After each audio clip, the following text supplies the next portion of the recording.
Bueno, pues vamos a comenzar la segunda parte de esta jornada.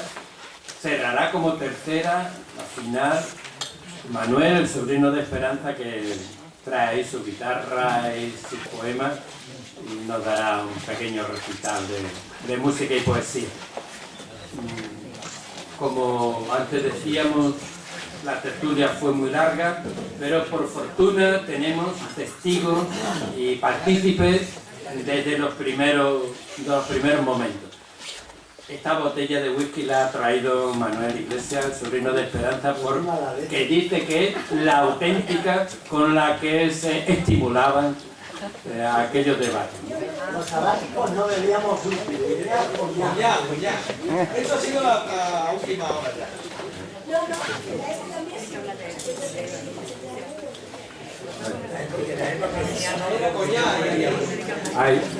Hay disparidad de alcoholes.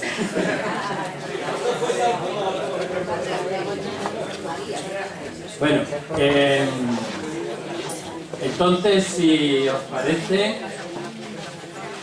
vamos a comenzar dándole la palabra. Cada uno tendrá 10 minutos aproximadamente. A Eladia Morillo Velarde, a la que conocíamos mucho por sus libros de poesía.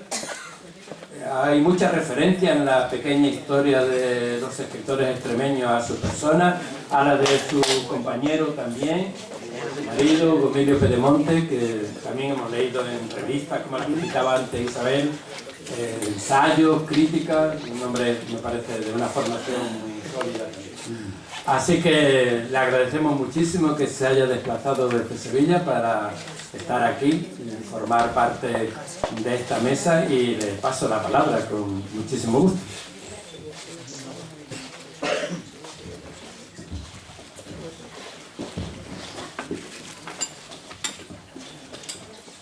Bueno, pues realmente yo, ¿qué puedo decir de la tertulia de Esperanza?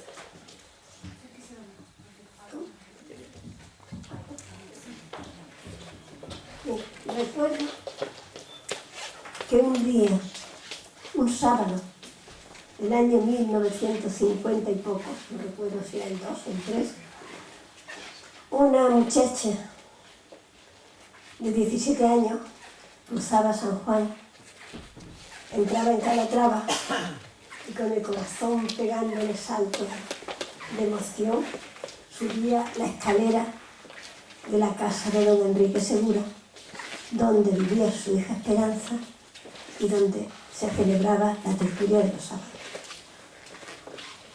Para mí fue una niña criada en un pueblo, fue entrar en un mundo totalmente distinto, extraño, para mí en ese momento maravilloso. Allí, en medio de aquel humo, porque la tertulia era un antro de niebla, se veía una figura delgada, estilizadísima, con una gabardina que solo se quitaba ya cuando apretaba el calor en junio, mi querido e inolvidable amigo Manuel Pacheco, al fondo, sentada en su canapé, con una pipa larga, una de esas ropillas de los años 20, estaba Esperanza Segura. Una mujer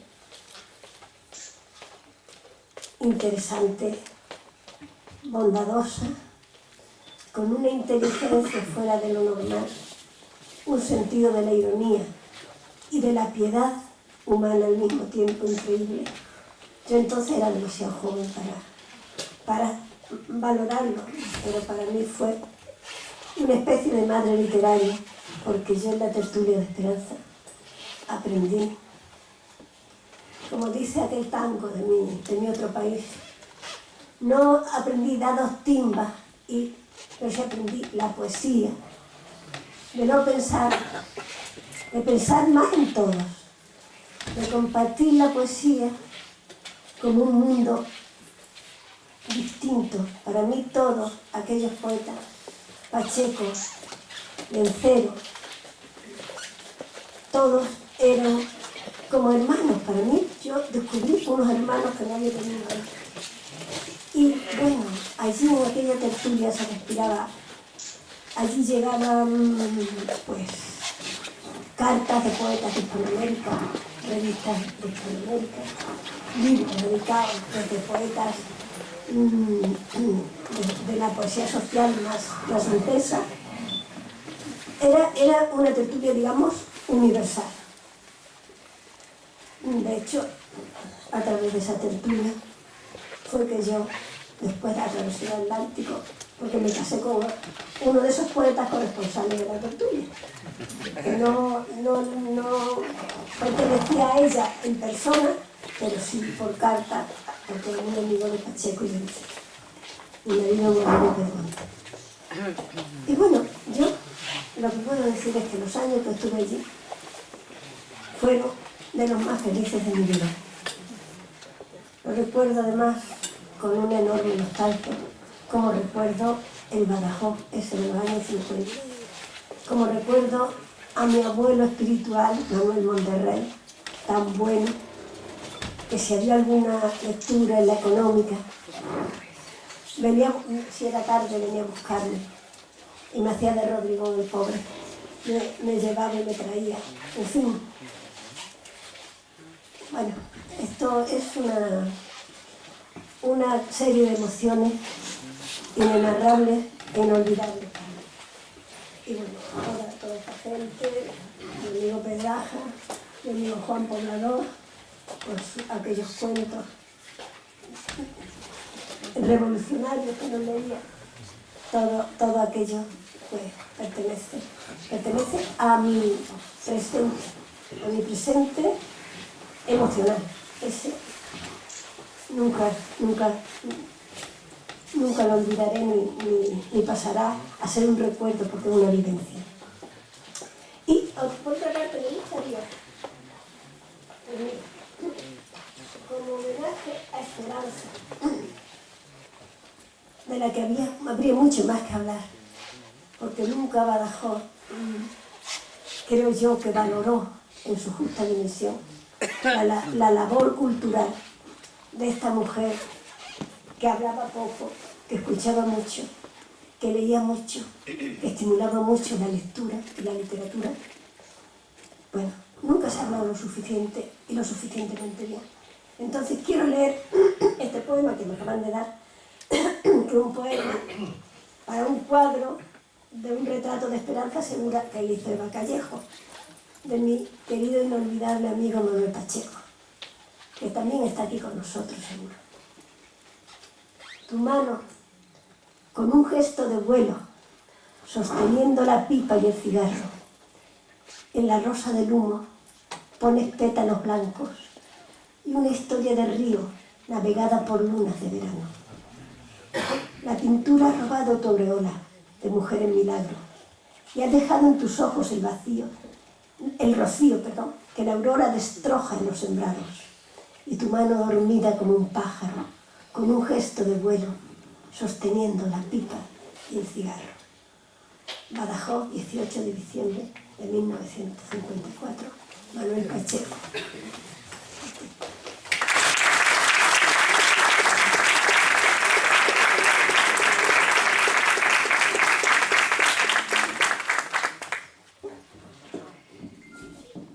Bueno, pues agradecemos mucho la intervención de Nadia, que luego podrá tomar la palabra en cualquier momento cuando le parezca oportuna.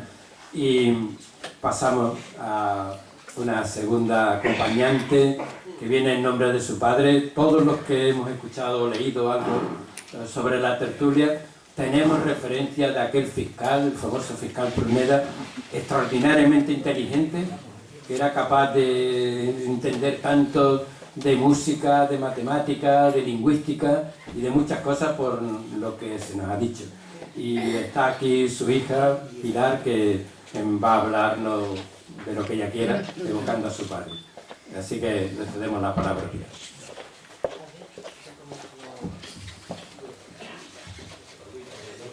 Vale. Aunque aquí tengo material para 3 o 4 horas, me han dado muy poquito, así que he suprimido, por ejemplo, la biografía, alguna cosa más. No quiero ni puedo exagerar las cualidades de mi padre, sobre todo las intelectuales, porque él nunca me lo perdonaría. Pero puedo afirmar, y no es pasión de hija, que mi padre era la persona más inteligente, polifacética y autodidacta que he conocido. Era musicólogo, pero no sé dónde estudió música. También, espérase que me he perdido, sabía muchísimo inglés, pero todo se reduce a un verano en Inglaterra siendo un adolescente y un poco más. Es decir, con mi padre había que creer en la ciencia infusa.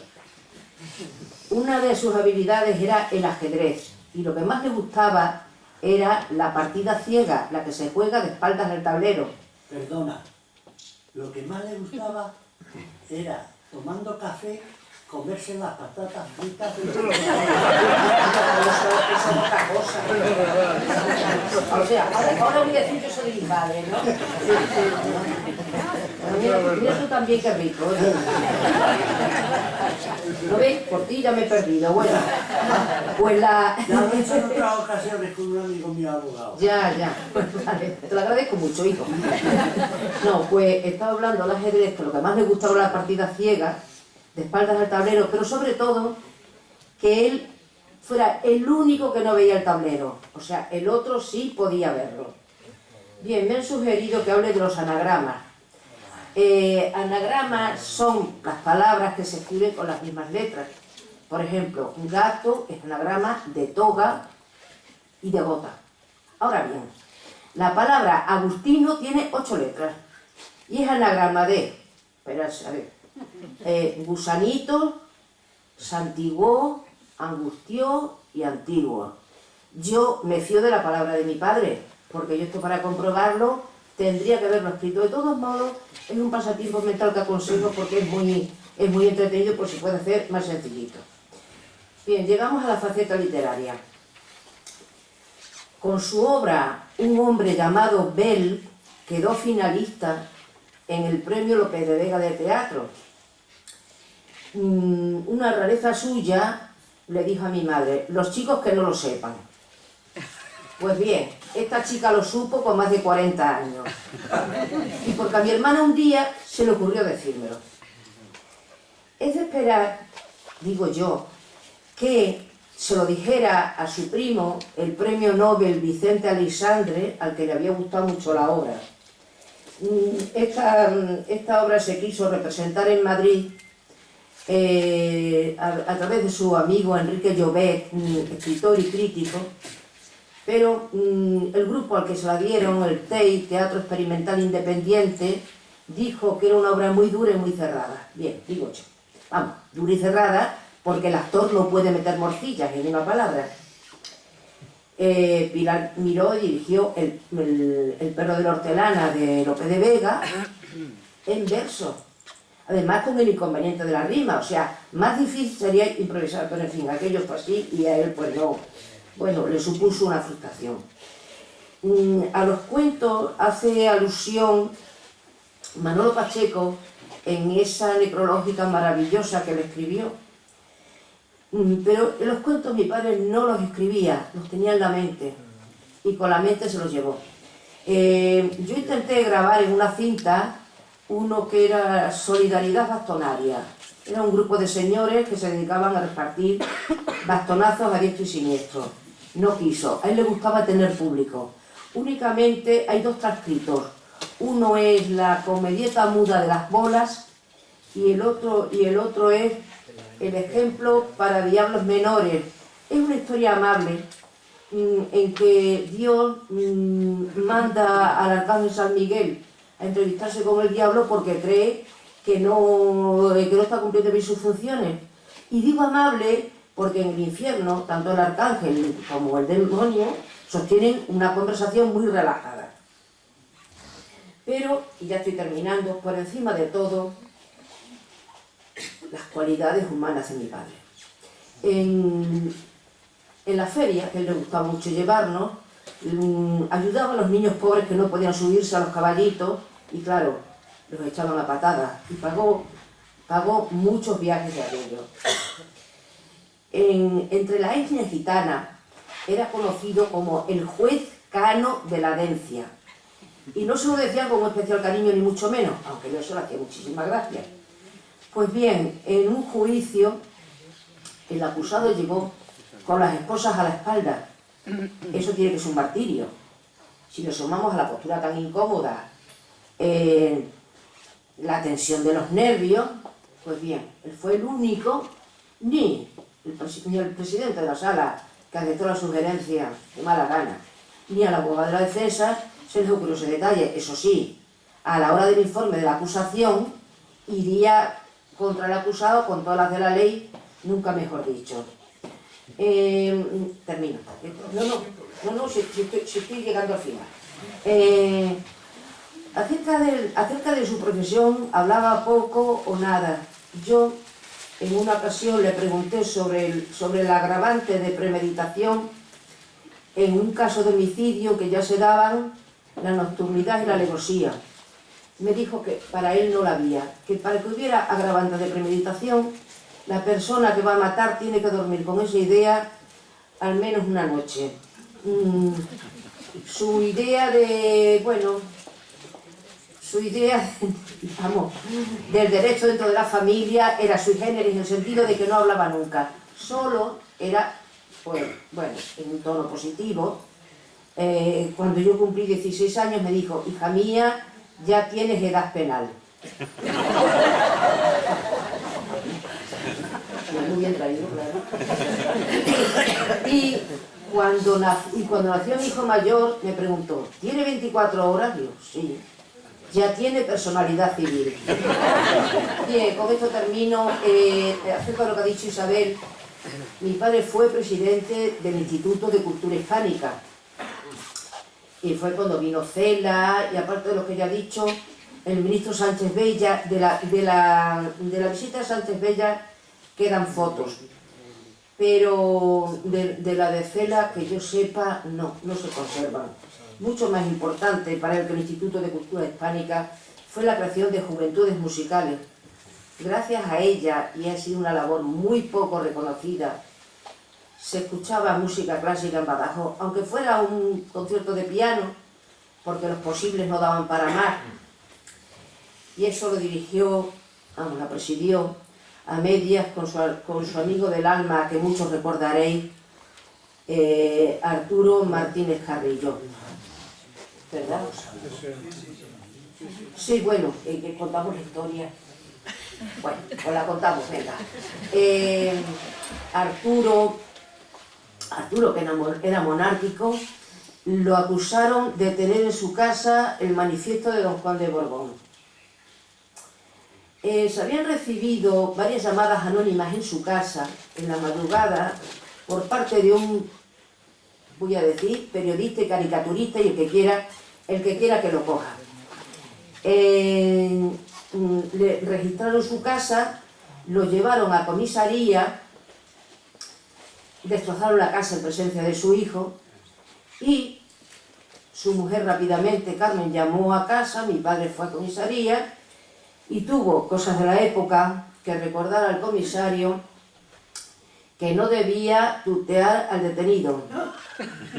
El final de la historia es desternillante, porque el manifiesto no estaba allí, el manifiesto estaba en la fábrica, en un archivo guardado con llaves. Bueno era Arturo para esas cosas. Digo que es desternillante porque Carmen lo sacó de su casa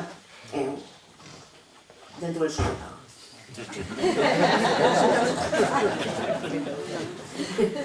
Y en vez de coger un taxi, que lo podía haber hecho, fue todo el tiempo andando hasta la Marina, sabiendo que llevaba 2 policías detrás. Y bueno, allí, en los servicios de la Marina, se lo dio a una señora que, en fin, que se iba a hacer receptora, y que por ser, claro, por ser la mujer de don Alfonso Bullón de Mendoza, la policía no iba a investigarla. Pero la cosa es que hasta los lavabos femeninos de la Marina, la policía no se atrevió a subir. Bien, agradezco enormemente esta posibilidad de hablar de mi padre.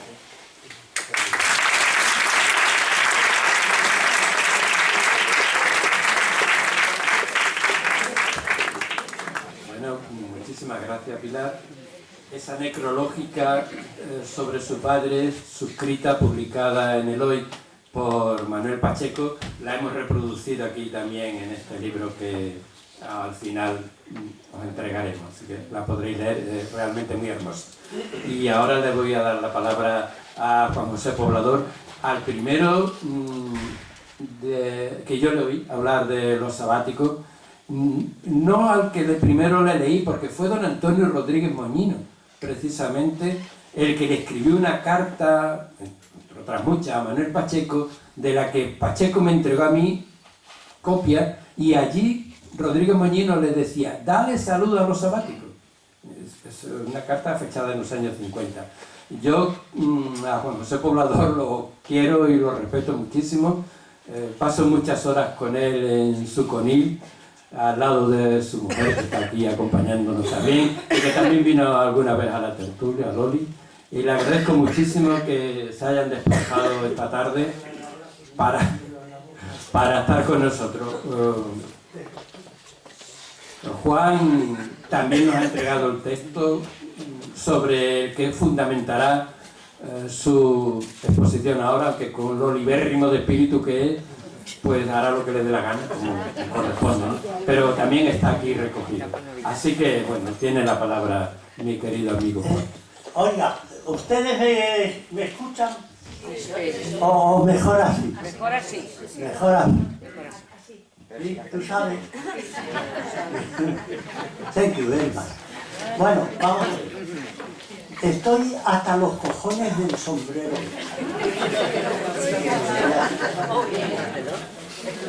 No, yo soy republicano y entonces puedo estar cubierto ante el rey. Además, la edad que me corresponde, también puedo estar cubierto ante el rey y ante la... Pero es que además me siento guapo con el sombrero.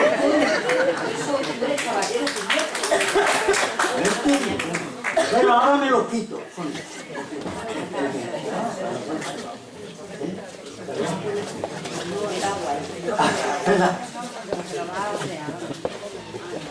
Bueno, pues ya es el principio.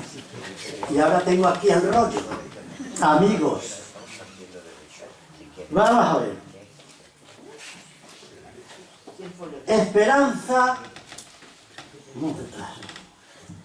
Esperanza era una mujer fuerte, espartana, inteligente, diplomática, simpática, femenina, libre y valiente. Tenía una estructura rotunda, unas piernas y caderas potentes, unos senos pequeños y tostados que se vislumbraban entre el esplendoroso escote de su bata, con la que nos recibía en su pequeño cuarto, con una ventana a un patio y a un limonero frondoso. Fumaba demasiado, generalmente tabaco portugués, en una larga boquilla, sentada o recostada en su cama turca, dejando un espacio para que alguien, si quería, o llegaba de los primeros, porque el espacio era pequeño de la habitación. Esperanza parecía una odalisca o una espía de los dibujos o figurines de la revista dominical del blanco y negro del ABC de aquella época. Pero con un cerebro revolucionado continuamente hacia las ideas más modernas y auténticas de la filosofía, el arte y el sentimiento humano. Sin esfuerzo, todos los sabáticos queríamos a Esperanza, porque si fuera poco, Manuel Pacheco nos la entregaba en sus numerosos poemas que nos leía dedicados a ella. Estábamos dormidos en la voz del piano, tu cuerpo destrezado por la música se llenaba de manos sin sonido, donde el aire de los juncos dormía en arpas dobles, donde las flores machacadas por los dientes de Chopin se convertían en labios de besos infinitos. Horizontes azules, poesía completa, tomo segundo, Manuel Pacheco. Manuel Pacheco, estudioso de estudioso de Pacheco, pienso que quizá alguno de los sabáticos no era tal, y otros con su ropa y con su manera de ser fuera del cuarto de Esperanza podían tener acceso. Sin embargo, había un problema. El cuarto de Esperanza tenía en la ciudad de Badajoz un peso encima. Allí hablaban los comunistas, los ateos, los librepensadores, las personas que pensaban en la libertad. Y eso era malo. Tiene cojones la cosa. Bien. Manuel Pacheco, pienso que quizá algunos de los sabáticos que me he saltado podrían haberlo sido. En su cuarto estaba ocupado por un armario con su ropa de paseo, moderna y deportiva, y sus sombreros, Pamela, turbante, al lado de un mueble biblioteca alborotado por las recientes ediciones de libros, otros prestados para su próxima lectura, en el centro de una mesa camilla descubierta en verano con un gran cristal redondo sobre el que reposaba una estatuilla de mármol blanquísimo, el beso que alguien... Lo he traído yo,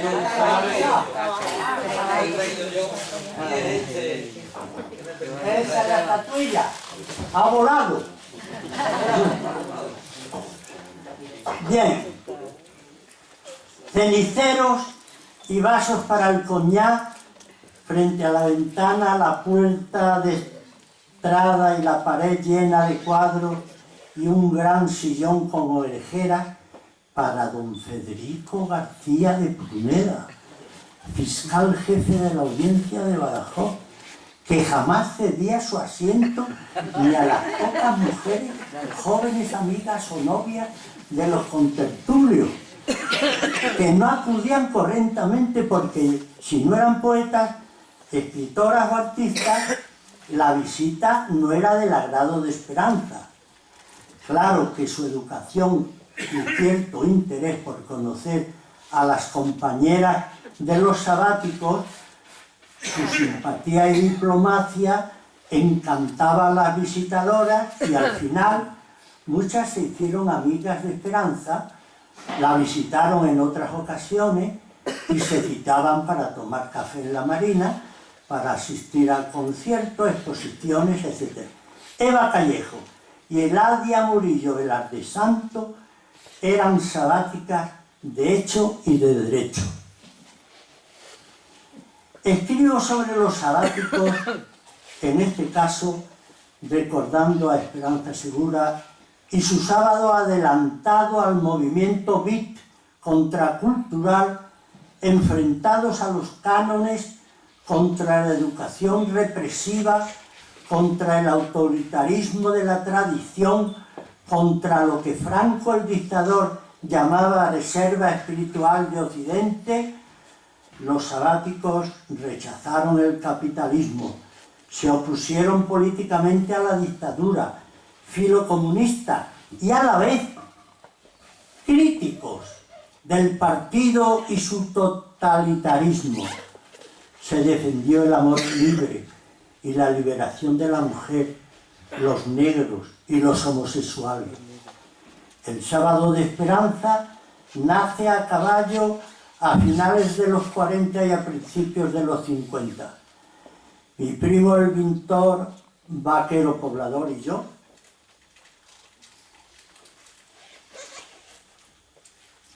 Conocemos a Pacheco en una de las reuniones poéticas que se celebraban en la biblioteca de la Asociación Amigos del País, enfrente de las Cancelas.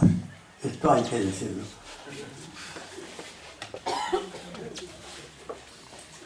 Allí ensayábamos las obras de teatro que la Sociedad El Retablo, que fundé con un grupo de amigos, algunos sabáticos, entre ellos Manuel Veiga, que puso como logotipo un barco navegando sobre las olas y la frase Sicus Navis.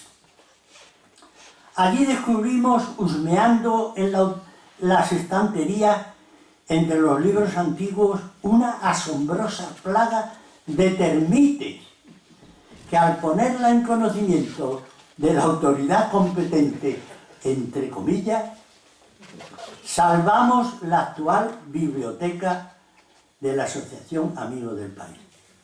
El retablo, cuando yo me fui de Badajoz, al poco tiempo, como la nave, se hundió.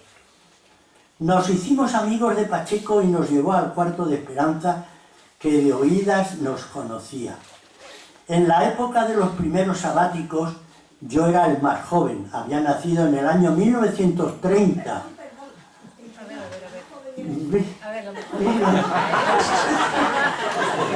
¡Bravo! Esto es una conferencia bien donde se critica al que está hablando, cojones. Por supuesto militar. Fuimos los sabáticos de la segunda jornada. En la ciudad, en Extremadura, los de la otra orilla, que ha sido nombrada perfectamente por nuestra querida amiga, los de la otra orilla no contaron con nosotros. En el sábado de Esperanza comprendimos a la juventud que llegaba y logramos que no se apagara, según Juan Ramón Jiménez, en los Juegos Olímpicos: ay del que no entrega la antorcha y ay del que no la recibe. En aquella época del franquismo, ¿cómo vivieron los sabáticos? Por mi afición al fútbol, era el encargado de hablar si llegaba la policía. El sábado de Esperanza era una tertulia deportiva. Dábamos voces y discutíamos los del Madrid con los del Barcelona. No ocurrió nunca, jamás. Esperanza Segura, más que ella, tenía una familia muy respetada. Además, teníamos un detente. No era el Sagrado Corazón que llevan los soldados correligionarios de Franco junto al pecho para detener las balas de los republicanos y los comunistas. Era el fiscal jefe de la audiencia de Badajoz, don Federico García de Pruneda. La policía nos veía junto a él en la marina, en los bares, paseando, charlando tan amigos, que estábamos libres de sospecha. ¿Cómo? Era un perfecto. Tu padre lo salvó. Por la cuenta que le trae. Estábamos libres de sospecha. Por si fuera poco, había otro detente, Manuel Pacheco. Tuvo una visita de la Policía Político-Social, los libros de poesía en los que los ángeles orinaban gasolina cuando los leyeron estos personajes, y el libro de Laurentino Agaputa, con su famosa licorera y el pelo pene en su cabeza, entrañaban cierta dificultad para ser entendido y comprendido por miembros de esta brigada. Ello sirvió para que la pareja de policía sonrieran, dejaran los libros en su sitio y mosqueados se dieran con el codo bajando las escaleras de pizarra de la calle Prim, donde vivía Pacheco, cedida por don José Ambrona, su mecenas, y se dijeran: estos tíos están todos jodidos. Y nos salvamos. La crítica entre los sabáticos era continua, a veces cáustica, constructiva, razonada, objetiva, admitiva, sobre pintores, escritores, artículos de prensa del Hoy de Badajoz, radio, políticos, los poemas de Pacheco, mis novelas y artículos, disquisiciones. Pacheco y yo manteníamos sobre una palabra una discusión. La palabra era poesía. Para mí, Pacheco se había apoderado exclusivamente de la palabra poesía, que viene del griego poieo y que significa crear, no solamente poesía. Pacheco, en el surrealismo y mi poesía expresa. 2 puntos. Descartes dijo: pienso, luego existo. Yo digo, dijo Pacheco, canto, luego existo, porque mi poesía y mi vida soy yo. Esperanza Segura nos escuchaba flemática y el humo hacía una espiral al quitarse la larga pipa de la boca y dijo: ¿ya no os preocupa el pueblo y su libertad? Discutíamos también sobre Chamizo y Gabriel y Galán, poetas de las cavernas, como les llamaban algunos. Pensaban que íbamos en contra, y no era cierto. Pensamos que eran grandes poetas de la tierra, pero que no debíamos imitarlos, ni su forma ni su materia. Creo que todos los que han leído Las Brujas han pasado por alto, pienso, que acaso hasta Chamizo, el motivo principal y su trascendencia moderna de la crítica actual. Mi idea salió, como en otras ocasiones, en el Cuarto de Esperanza, hablando de los escritores extremeños que únicamente pensaban en los conquistadores, en cuanto los dioses nacían en Extremadura, en el regionalismo zarceluero de Luisa Fernanda y en un habla como el castrú que se debía utilizar sin pensar que el lenguaje es una herramienta de comunicación y cuanto más moderna sea la herramienta, mayor será el entendimiento entre los pueblos.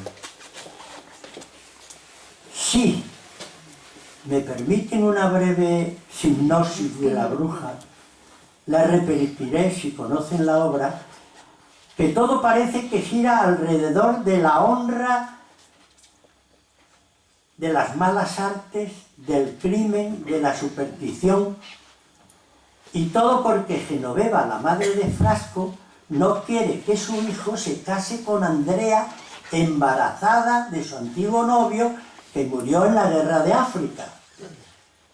Genoveva acude a la Beora, la bruja, para que prepare un abortivo, y la bruja, cuando ve el cariño que se tienen la Andrea y Frasco, escapa sin darle la pócima, siendo la madre de Genoveva quien lo hace. Frasco sabe que es su madre quien ha matado a la Andrea. Usted ha sido, entre comillas, la ha matado a mi Andrea, usted ha sido mi Andrea muerta. Cuando las mozas y los mozos entran en la choza, Frasco dice: las brujas fueron, Andrea muerta, y todos salen corriendo en busca de la bruja.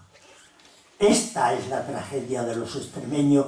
En una tierra de sol y luna clara no existen las brujas, sino en el cerebro de los extremeños, que echaron la culpa de sus males a extraños motivos cuando ellos mismos no lucharon ni se levantaron de su ruina, de su abandono, de su deseo de progresar. Las brujas es una tragedia más trágica que la griega. Allí el hombre no puede luchar contra los dioses y el destino. Pero ya sabemos que los dioses no existen. Esto parece muy largo, ¿no? El cuarto de Esperanza era un pozo sin fondo. Llegaban noticias, comentarios desde París y Roma, gracias a Sito Alba, agregado cultural de sendas embajadas.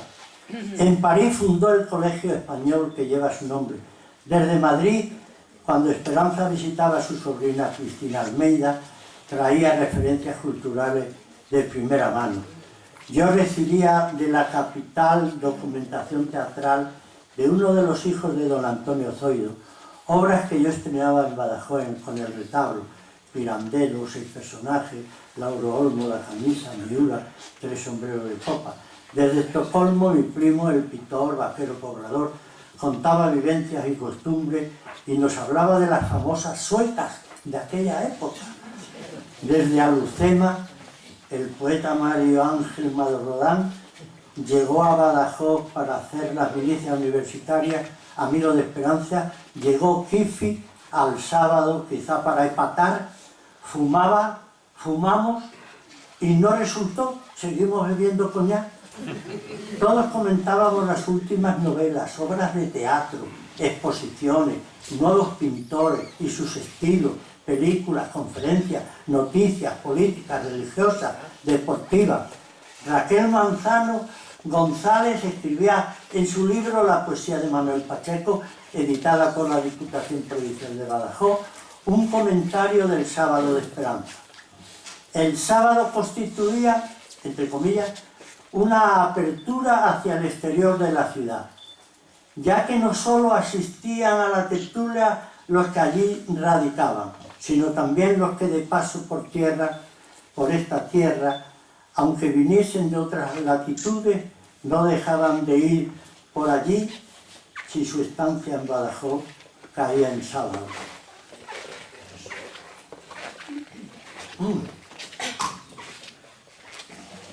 Ellos, estudiantes o residentes en grandes ciudades, hacían como los que venían de pequeños pueblos, contaban cosas, traían aire de fuera. Los que escribían leían su último poema, sigo citando a Raquel, y el último capítulo de la novela en preparación, que en general eran criticados sin piedad. Pacheco también aceptaba o refutaba sin enfadarse las críticas que con toda confianza y sin miramiento alguna se le hacían. Imperturbable, seguía escribiendo como seguía viviendo. En un tiempo acertamos los premios Nobel de Literatura de la prensa. Adelantaba una lista de los posibles ganadores. Y aceptábamos. En 1949, William Faulkner. En 1954, Ernest Hemingway. En el 56, Juan Ramón Jiménez. En el 57, Albert Camus. En el 58, fallamos. Se lo dieron a Boris Pasternak, que me parece que fue el pariente de nuestro querido general Francisco Franco Bamonte. Se lo dieron a Pasternak. Era un dinero. Te voy a tener que cortar lamentablemente. El texto está. Bueno, está para ser publicado. Sí, no, el texto está publicado ya, pero procura resumir y no hacer más todas, porque si no, es que tienen que hablar los Por más fin he todavía. conseguido aburriros. No, hombre, no, en absoluto. Bien. lo comprendo perfectamente. No sé cómo estaba montado esto. Pero de todas maneras diré lo siguiente. La música, quería. Esa es la música que pediste. Lo que yo quería. Más fuerte, por favor.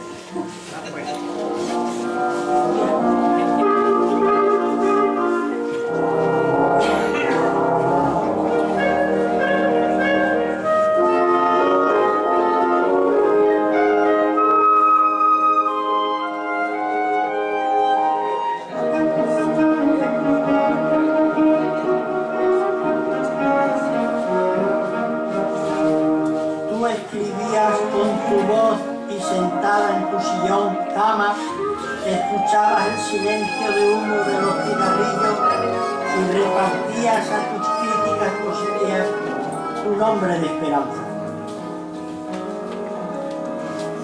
Y oíamos la maestría de Gershwin, convirtió en un hermoso blues que no nos cansábamos de escuchar.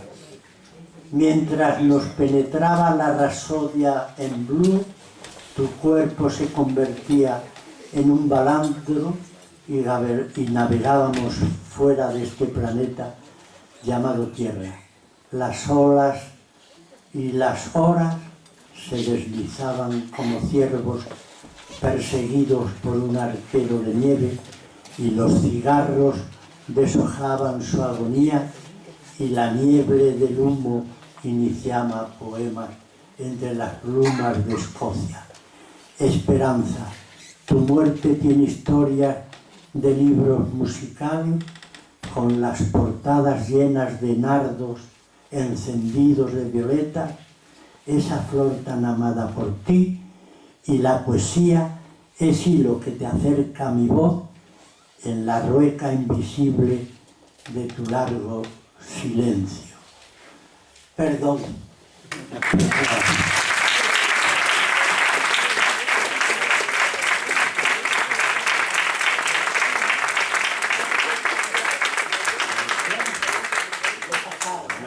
Lamento muchísimo tener que ejercer de No moderador. te preocupes, a mí me han cortado muchas veces. Me ocupo, no me preocupo. 4 cortes en la cara. Es un texto magnífico y desde luego agradezco, creo que puedo hacerme portavoz de todos vosotros, el trabajo y la sensibilidad que ha puesto Juan aquí en crearlo, y como digo, lo podemos degustar impreso porque está ya aquí en el libro. Antes de darle la palabra al presidente de esta casa, a don Francisco Pedraja, a Paco, creo que Pilar quiere anotar alguna cosa. Es algo que se me ha olvidado, y es que, bueno, he hablado antes de que Vicente Aleixandre era primo de mi padre, y yo conservo de él un epistolario de unas 80, 90 cartas. Esta relación epistolar fue con mi madre, no con mi padre. Pues bien, ese epistolario, si a mis hijos, uno está entre el público, no les interesa, quiero que pase a los fondos de la economía. Muy bien.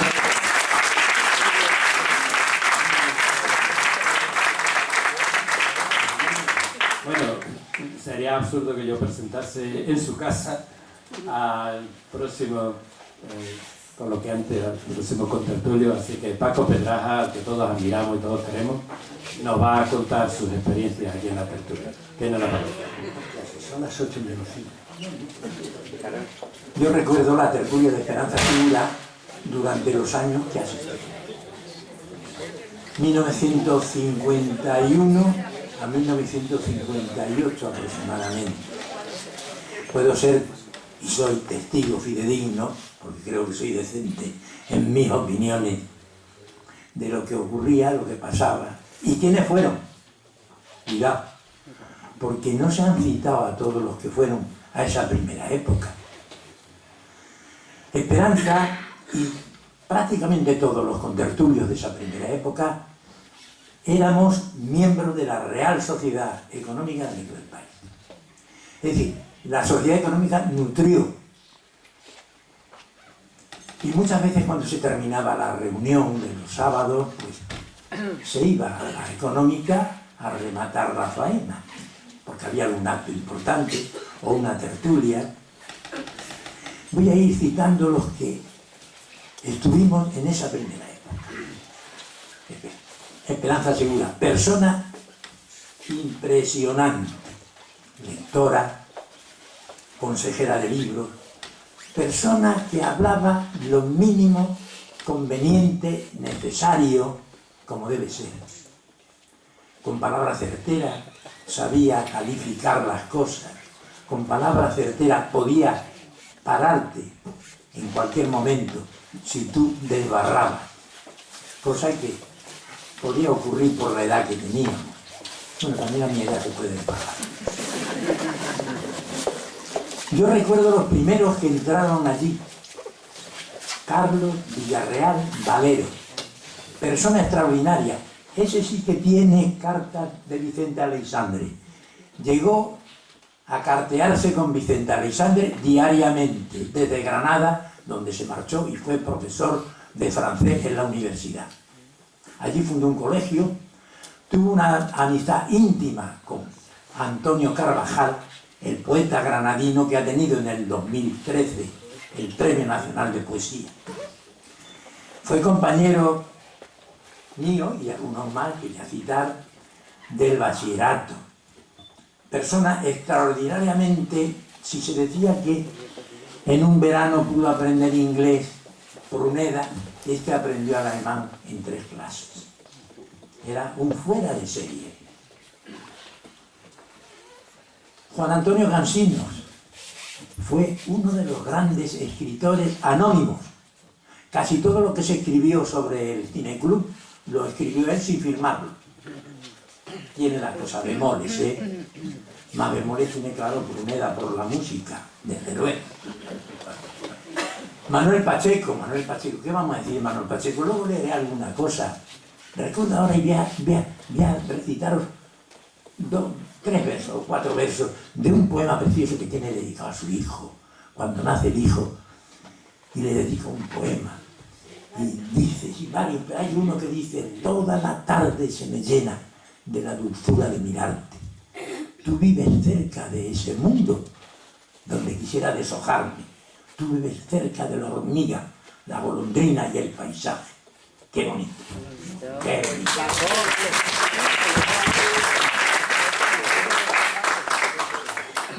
Federico García de Pruneda, un musicólogo enamorado de Beethoven y de Mozart, que en cualquier momento no sabía uno a quién admiraba más, a Mozart, desde luego, y a otros muchos músicos. Muy inteligente, autor teatral, nos leyó una obra de teatro que creo que es la que presentó al Premio Lope de Vega en su casa en una ocasión, a este grupo, y quedamos anonadados porque realmente aquello era una obra de un empuje, de una fuerza. Yo recuerdo que me enseñó algo que me ha servido a mí para dar clase de historia del arte, que era la comparación que se puede hacer entre las diversas artes, la literatura, la música, el teatro, tal, cómo se relacionan, cómo se evolucionan en un sentido, en el sentido de convertirse en algo que es musical, que es la abstracción, o acercarse a la realidad máxima. Julián Cuéllar, que a nadie se acuerde del pobre de Julián Cuéllar. Sí, señor, Julián Cuéllar, abogado, magnífico, persona muy especial. Por ejemplo, él cuando va a hacer la milicia universitaria dice que quiere hacerla en la Legión, y se va a la Legión a norte de África. Hay que tener también bemoles musicales, ¿eh? Desde luego. Álvarez Lencero, con su poesía de el pan, Dios, la miseria. Pacheco fue el gran poeta en cierta manera. Primero fue un poeta cercano al mundo onírico de Bretón, luego evolucionó hacia una poesía social fabulosa, que también la hizo Lencero. Álvarez Lencero fue el director, lo han citado antes, de la revista sí, con Manuel Monterrey, pero luego quedó solo él, una revista que era Gébora. Y Gébora, cada número iba pintado por él o por alguno de los compañeros que tenía en su oficina. Recuerdo algunos. algunos de ellos, López de Ar, compañero de bachillerato, que también, es decir, cada número iba una pintura exclusivamente pintada para ese número. No se extendió mucho porque, claro, en ciclos TIC se hacían pocos. Yo recuerdo un número dedicado a Picasso, precioso, donde yo hice una caricatura, un retrato de Picasso. Cuando allí dimos en la conferencia, en la Económica, una conferencia sobre Picasso, cuando muere, la conferencia en Madrid la prohibieron, aquí la dimos, y no pasó nada, no pasó nada. Bueno, luego entro yo, después de todos estos entro yo. Yo entré por una razón, porque un día la tertulia visita la exposición para el premio para la Bienal Iberoamericana de Madrid, donde me seleccionan y estuve en el Palacio de Cristal del Retiro. Y entonces Esperanza es la que me dice: Paco, quiero que vengas a la tertulia. Y fui a la tertulia. Juan José Poblador y Eladia Morillo Velarde, los tres que quedamos de esa época. Eladia Morillo Velarde, poetisa, fina, delicada. Si yo digo poetisa porque me da la gana. Yo digo poetisa porque se dice ahora poeta femenina, ¿no? O poeta femenino, no. A mí me da igual, que digan lo que quieran. Yo digo poetisa y me quedo tan fresco, no me pasa nada. A la edad que tengo me puedo permitir el lujo de decir poetisa. Alguna cosa más también. Sí. Tú puedes decir lo que quieras y me parece bien y estoy de acuerdo contigo. Pero estoy de acuerdo contigo también, porque se puede estar de acuerdo. Hay en el Quijote. En el Quijote hay un pasaje que viene muy bien a esto. Cuando Sancho Panza le dice: Don Quijote, que eso no es un yelmo, es una bacía de barbero. Y dice Don Quijote: tú puedes decir eso, y yo puedo decir que es una bacía de barbero, que es un yelmo. Dice, el yelmo de Mambrino. Dice, pero también puede llegar otro que diga lo que quiera. Sí, señor. Sí. Es decir, la capacidad de opinión que debemos tener personalmente cada uno y respetarnos unos a los otros. Llegó luego un médico de Zafra, Juan Nablé, que al mismo tiempo que yo estudié filosofía y letras, historia del arte, él estudiaba filosofía y letras también, en general. Y fue además ayudante de Laín Entralgo en la historia de la medicina en la Universidad de Madrid. Se fueron marchando, Carlos Villar se marchó, tú sacaste la oposición y te fuiste a Sevilla, a un pueblo de Sevilla. Ah, bueno. Pero también sacaste luego la oposición. Ah, bueno. La cronología. Se va Bueno, ella completando se la casó historia. con un poeta magnífico mexicano, que era Hugo Emilio Pedemonte, que alguna vez a buscarla aparecía por la tertulia. Lo mismo que la tertulia apareció también Manolo Sito Alba. Manolo Sito Alba, autor teatral, que estrena en Edimburgo, cuando era no agregado cultural, era director del Instituto Español en Londres. Y estrena en Edimburgo una obra que se titulaba Hoy tampoco. Y luego a Ratzinger, dos obras las tradujo. Y tiene un libro precioso sobre semiología, me parece, del teatro, tal magnífico libro, sí, magnífico libro. ¿No estuvo luego en Roma, Sito? Luego estuvo en París y luego estuvo en Roma, en los tres sitios. Ahí coincidimos con él. Y cuando nos juntamos para un interior, tuvimos una cena pantagruélica con Faisán. Ah, que quiero que diga Faisán. Y acabaron todos en unas condiciones. No, cuenten las condiciones, pues las imaginamos. Bien, antes que todos estos, quienes inician el asunto fue Juan Alsina Franchelli, profesor de literatura del instituto, que a Julián Cuellar y a Carlos Villarreal y a mí nos dio clase, y en una clase donde se explicaba pues, poetas como García Lorca, etc. Se habló también de los libros que aparecían, libros prohibidos. El canal que venía de Argentina, venían los libros, y venía bueno, y de México también, pero sobre todo de Argentina y de Uruguay. Bueno, y el canal era la librería La Alianza, donde Carlos Doncel y su padre hacían posible, diciendo, oye, que me ha llegado no sé qué, y se llegaba y se... Yo tengo un libro de Lorca precioso, editado precisamente en Argentina en esos años. Me han mandado, y no quiero dejar de hacerlo, tengo aquí en una revista, la revista Guadalupe, que viene la poesía pura, hablando de Pacheco, es del año 56, no, 52, perdón, 56 es el número, 52. Y aquí viene Oyendo Preludio de Gershwin, de Pacheco, y La Nana de María, de Pacheco. Precioso la forma, poema. Y tengo aquí algo muy interesante y muy curioso que casi nadie conoce, que es un pequeño libro que se titula Cantares de ojos abiertos, que es de un cantautor y poeta Espinosa, que está dedicado a Pedraja, Manuel Pacheco, en el 81, y Espinosa es un poeta y cantautor, vino y tiene aquí una serie de canciones musicalizadas de poemas de Pacheco, que era peruano.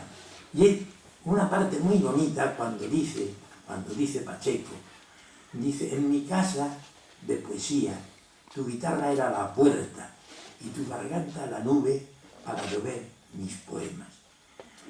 Venías desde el Perú con pan de Vallejo a cuesta.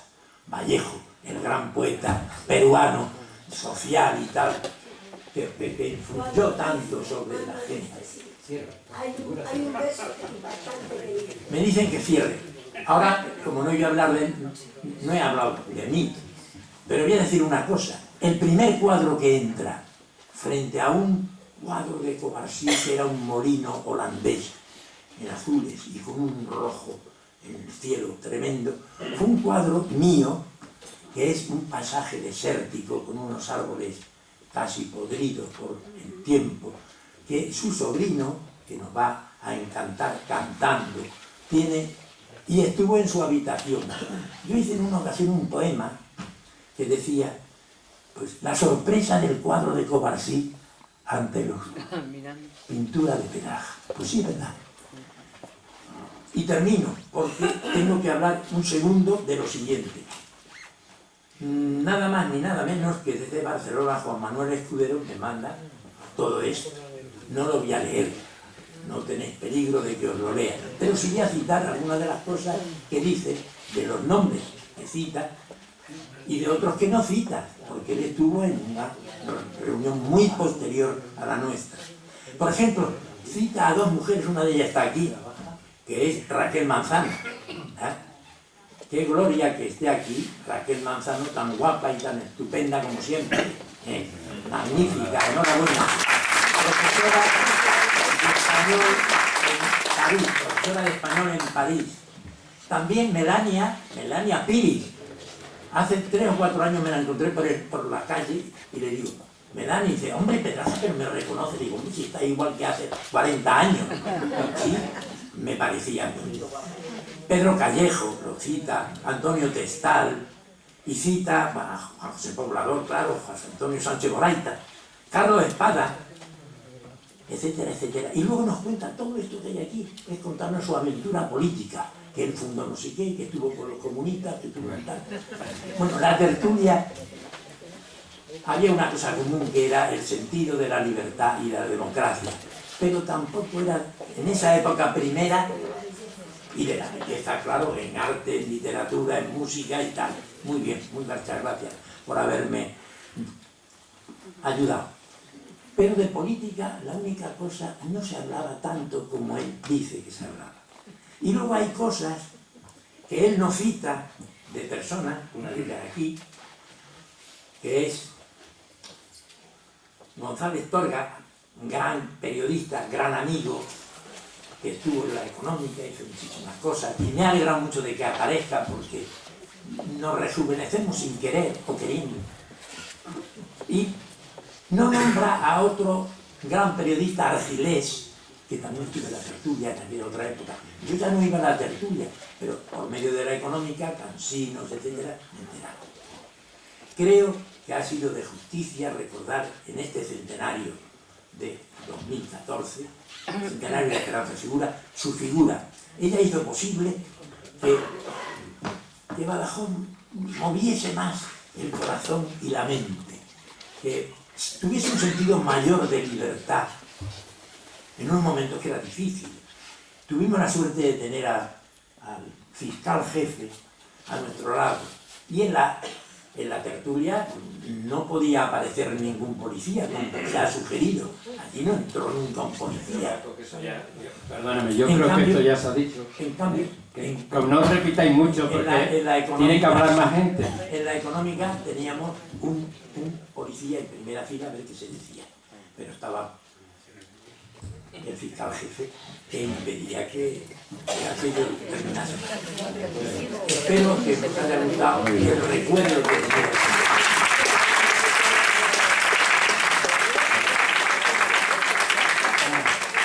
Es una pena tener que interrumpir palabras tan sabrosas y tan suculentas, pero han de seguir otras. José Manuel González Torga acaba de publicar un libro formidable sobre periodismo, vive en Madrid, y a través de otro periodista muy querido por muchos de los que estamos aquí, José Julián Barriga Bravo, entró en conocimiento de que preparábamos esta jornada de recuerdo y se ofreció a venir. Y acogemos con muchísimo gusto a su persona y sus palabras, que yo le concedo ahora mismo, suplicándole que se atenga más estrictamente a la pautada.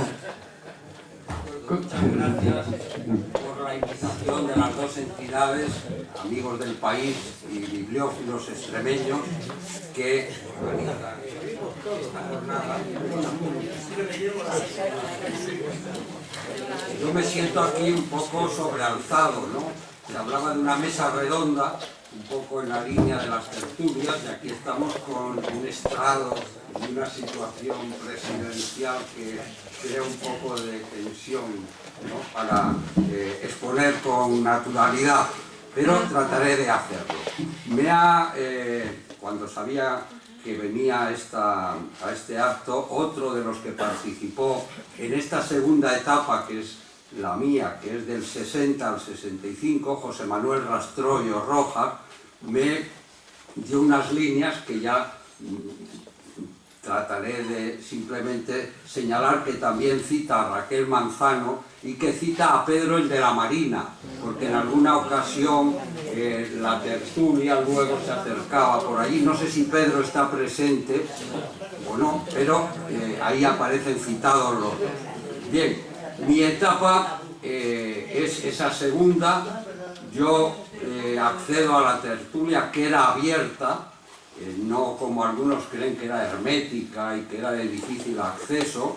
Me lleva Argilés, precisamente, José María Argilés, un redactor de Hoy que me antecedió en el periódico y que luego tristemente falleció de forma prematura, y que era muy inquieto culturalmente, en la literatura, en el cine sobre todo, en el teatro. Trató de heredar el retablo de Juan José Poblador y luego, efectivamente, como desapareció pronto, pues aquello no pudo prosperar. Yo traté mucho, por ejemplo, a Juan Antonio Cansinos, perteneciendo en una época incluso a la directiva de la Sociedad Económica de Amigos del País. Íbamos asiduamente al cineclub, venía a comer a casa alguna vez Juan Antonio Cansinos, manteníamos una relación muy permanente. Él era un hombre, si lo habéis conocido, de aspecto formal, cuidaba mucho las formas, pero me llamaba la atención a veces lo que era el paso del formalismo externo al acceso ya más directo, ¿no? Él iba siempre con corbata, por supuesto, traje y cuellos almidonados y puños almidonados. Pero con el calor de Badajoz en verano se quitaba la chaqueta y resulta que iba con manga corta y los puños quedaban sueltos abajo, almidonados, pero independientes. Es decir, que visto en situación normal, pues cumplía rigurosamente toda la etiqueta, y luego ya era un poco la desabilidad. Juan Antonio Cansinos estaba a caballo entre varias tertulias, ya se ha dicho, pero yo recuerdo que asistía a otra en el Casino de Madrid, que la presidía un médico, cuyo nombre no recuerdo, tertulia a la que iba el director del diario Hoy de entonces, Herminio Pinilla también. Él estaba a caballo entre círculos de distinta significación, unos más ortodoxos y otros más heterodoxos o más bohemios. Juan Nablet, yo matizaría al presidente Francisco Pedraja, porque no sé si da a entender que él era de Zafra, ¿no? Él estuvo trabajando en Zafra, él era andaluz, yo creo que de Huelva. Yo le traté luego mucho en Madrid y siempre te llevaba, cuando quedábamos para comer, también en la Sierra de Madrid, llevaba una botella de manzanilla, una cosa verdaderamente exquisita de su tierra. Había estudiado medicina efectivamente en Sevilla. Y él quería escribir una biografía de Ramón y Cajal y quería con Lain Entralgo estar en su cátedra, pero aquello no duró mucho tiempo, no fraguó, y lo que hacía era escribir para un editor anarquista de Valencia que se apellidaba Giner y le hacía trabajos por encargo. Era un hombre muy preparado, pero no tenía la expresividad oral que en cambio sí tenía Cansinos, ¿no? Federico García Pruneda yo lo conocí en distintas facetas. Me tocó hacer crónica de tribunales, entre otras cosas, en el Hoy de Badajoz, y asistía a bastantes vistas en las que él actuaba y sorprendía a los abogados de las partes muchas veces por las salidas peculiares que tenía dentro de unos apoyos jurídicos lógicos. Y en la tertulia de Esperanza pues se caracterizaba, a mi juicio, por los cuentos orales, ¿no? Cuentos breves, cuentos que daba la impresión de que fluían espontáneamente, pero yo creo que los traía bastante aprendidos, ¿no? Como es lógico y natural por otra parte. En cuanto a Pacheco, gran poeta, pero espíritu sencillo y un poco pueril. Se autoalababa tanto que ya no te permitía elogiarlo, porque efectivamente había cubierto todas las posibilidades, ¿no? Sí, por eso digo, con una ingenuidad casi pueril, ¿no? Y bueno, yo no querría extenderme mucho más porque efectivamente allí asistía una serie de gente muy diversa. Yo cito a Manuel Muñoz Cortés, catedrático en la Universidad de Murcia entonces, y que siempre que venía a Badajoz se acercaba por la tertulia. Allí se hablaba, yo suelo decir, de lo divino y lo humano, sin etiquetarse nadie, cada uno con entera libertad, y se comentaban pues las obras que salían de Camus, de Sartre, de autores norteamericanos y autores españoles, etcétera, pero también de los sucesos que ocurrían en Badajoz. Por ejemplo, yo me acuerdo cuando se abrió la primera piscina pública, que le pusieron el nombre de una ciudad rusa, decían la ciudad más fría, decían, y entonces en los medios oficiales debió sonar a soviético aquello, y dijeron que había que cambiarle el nombre y la cerraron hasta que cambiaran el nombre. ¿Sí? Luego se llamó Flor. Yo sé que con aquel nombre no se la permitió actuar. Otra piscina siguiente, era la época de las piscinas indudablemente, es donde recuerdo que por primera vez salieron unas chicas en bikini que eran del ballet de Antonio, que vino para las ferias de San Juan, y las bailarinas y tal pues salieron con el, bueno, lo que ya era usual en otras partes, que era el bikini, y llamaron por teléfono al gobierno civil diciendo: nos encontramos aquí con una serie de chicas que han aparecido en bikini, ¿se puede aceptar esto, sí o no? Les dieron el placer y efectivamente se pudieron bañar sin ninguna dificultad mayor. Las dificultades tampoco eran dramáticas, ¿no? Yo recuerdo en una de estas inundaciones del Guadiana, que ocurrían muy frecuentemente, que había que, bueno, pues a una serie de habitantes de viviendas de la ribera, sacarlos y los llevaban a la Plaza de Toros, al desolladero de la Plaza de Toros. Yo tomé nota y pregunté ¿a dónde van? Tal, y fui a la Plaza de Toros. ¿Dónde están? En el desolladero.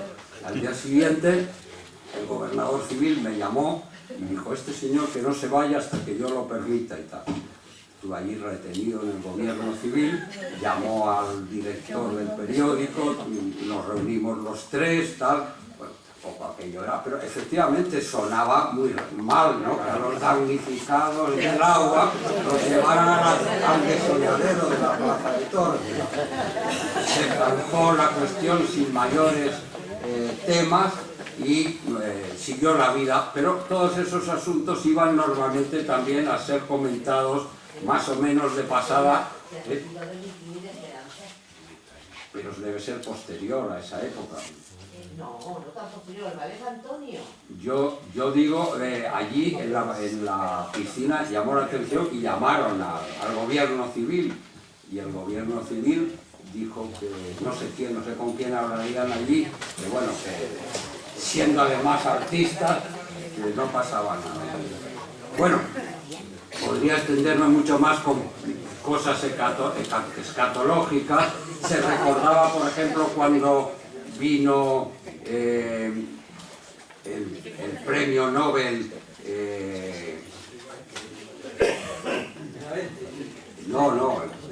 gallego, el premio Nobel, que cuando venían figuras literarias como Laín Entralgo también, como Fernández Nieto, poeta importante, pues las fuerzas vivas en torno a la tertulia y a la económica les acompañaban, y Cela pues quiso ir a una casa de prostitución en la calle del Burro, no sé si existe la calle del Burro hoy día o no, y se encerró con dos prostitutas, queriendo alardear de fuerza viril. No se sabe lo que pasó tras aquellas paredes, pero salió y quedó pues como el hombre que no se conforma con una sola relación. Bien, cortemos porque si no vamos a seguir por esos derroteros. Yo creo que hemos cubierto. Vale. Ya.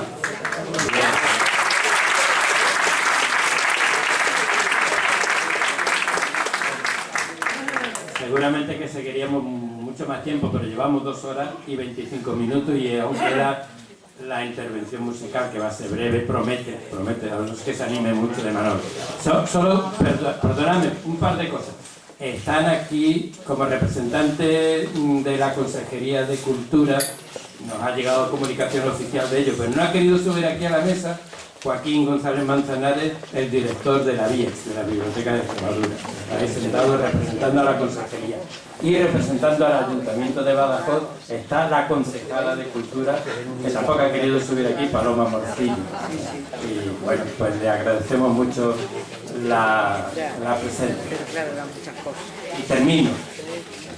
Dentro de unas horas, solamente dentro de unas horas, comienza una fiesta judía que se llama la Hanukkah. La Hanukkah se traduce del hebreo algo así como las luminarias o las candelas. Recuerda la consagración segunda del Templo de Jerusalén en el siglo II a.C., cuando unos cuantos de guerrilleros dirigidos por los hijos de Matatía vencieron a un poderosísimo ejército.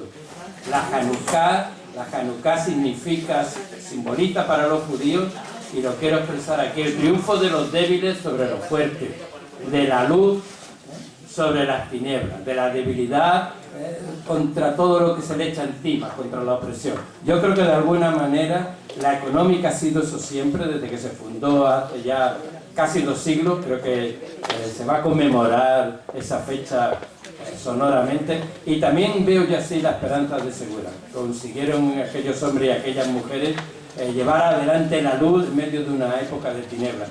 Así que en nombre de la Hanukkah judía, mi enhorabuena a todos los que hiciste posible aquello, y gracias a vosotros.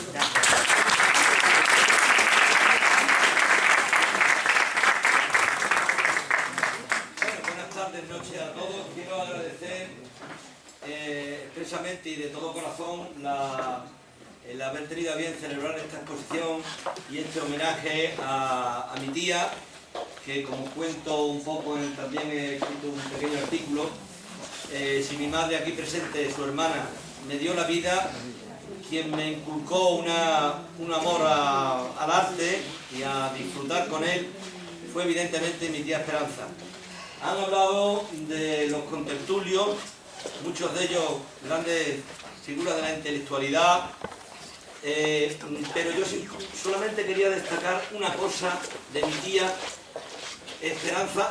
Yo asistía a su tertulia pequeña, o sea, de pequeño, yo entraba en la puerta y me decía Morruscato, que me cierra la puerta que se va el humo. Efectivamente, aquello era un ambiente denso y potente, sí. He traído esta botella de whisky que es de la época posterior, porque por allí apareció también el Toto.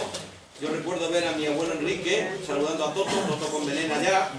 Es decir, que el clima que se vivía en la casa de mi abuelo, pues era totalmente de una tolerancia que, bueno, quizás hoy día en muchos campos no se da. Efectivamente allí se bebía, sobre todo en los primeros años, coñac y anís, pero también esta botella de whisky. También me traje esta estatuilla que presidió durante tantos años la tertulia del beso del Chiquis de Cánova, lo cual da una idea del amor a la cultura y al arte que tenía mi tía. No, solamente dos cosas. Mi tía amó, y amó profundamente. Yo tengo cartas de amor. Tuvo un novio que falleció cuando la guerra civil, pero luego también tengo cartas de sus amores. Ella amó profundamente y luego fue una persona altruista y desprendida, y que ella dio cuadros de gran valor, como conocerá Paco Pedraja, la damisela de Mongrel, las flores de Clarite, de Covarsí, que hoy están, gracias a su esplendorosidad, esplendidez, en el Museo de Bellas Artes, lo cual pues creo que también que le honra. Ella me llevaba de la mano a la escuela de doña Soledad Lledó, que estaba en la calle de San Blas, y me decía, yo tendría 5 años, y me decía, dame la mano, te llevaré a la fuente del Avellano, a beber agua fresquita que a amar y a soñar invita.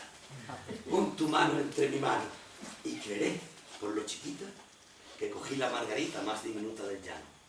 La tengo aquí y aquí. Y ahora... No,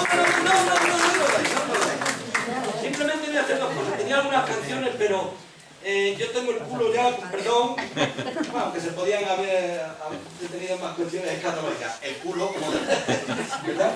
Pues lo tengo ya un poco de estar ahí pegado. Entonces creo que a ustedes les pasarán por estas partes lo mismo que a mí.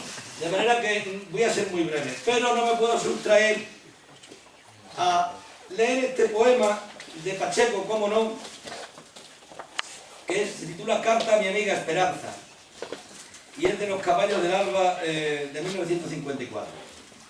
Y dice así: te escribo en una isla que sabe de tu cuerpo, donde el agua se tiende con sus manos de seda. Hay un rumor azul de flechas vegetales y camas de nenúfares para dormir la siesta. Todo se hace de cáliz para beber olvido. Hay en el agua quieta un olor de almoreda. Describo donde un barco desliza tus mañanas y te dejas el cuerpo como un manto de niebla. Lo demás, tú lo sabes. Campanas sobre el cielo, un polvillo de asfalto, un dolor de colmena, unos trajes con prisa inventando dinero, unos muñecos pálidos de pesadilla negra. Pero tú estás dormida en la copa del agua. La ciudad tiene historia de lluvia que no suena. Tú dejas los relojes flotando sobre el río y buscas en el cielo la fibra de una estrella. Lo demás es la gente que no entiende tu vida, pero tú, sin renglones, eres más que poeta. Sabes romper con lirios las cadenas de acero y vives tu sonido como crece la hierba. Esto es de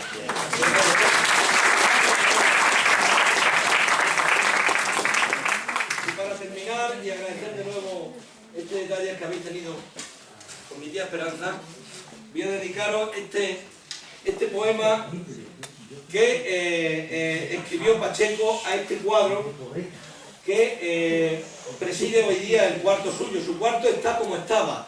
Decía antes Paco Pedraja, en un artículo que escribió hoy hace tiempo, hace unos meses, hablando de si estará todavía el limonero. Está el limonero, yo me encargo de cuidarlo, de podarlo y de acicalarlo lo mejor que buenamente puedo.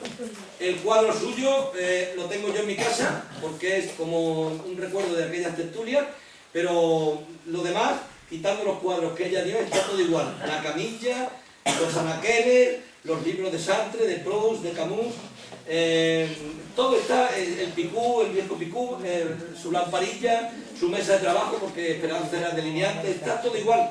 Y además me encantaría que cualquier día, cualquiera de vosotros, Juan José, si te quedas unos días, quieres venir a tomar un café mañana, cuando quieras, a Jaime, a cualquiera, a Raquel, a todos los amigos que fueron de ella, que los gráficos de amistad, está abierto, es decir, que vamos a casa y nos tomamos un café a su cuarto. Su cuarto está prácticamente igual, con el diván y con la mesa camilla exactamente igual.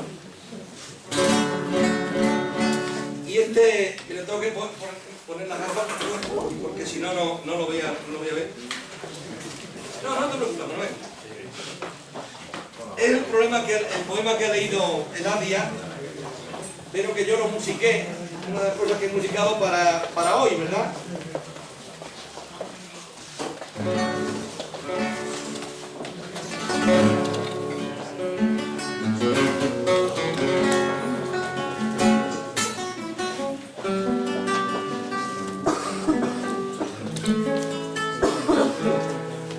Tu mano, con un gesto de vuelo, sosteniendo la pipa y el cigarro, es tu mano, con un gesto de vuelo, sosteniendo la pipa y el cigarro, en la rosa del humo, con pétalos blancos y una historia de río navegada por lunas de verano. La pintura ha robado tu aureola de mujer en milagro y ha dejado en tus ojos el rocío que la aurora deshoja en los sembrados. Y tu mano, dormida como un pájaro, con un gesto de vuelo sosteniendo la pipa y el cigarro, es tu mano, con un gesto de vuelo, sosteniendo la pipa y el cigarro, sí, es tu mano, con un gesto de vuelo, sosteniendo la pipa y el cigarro.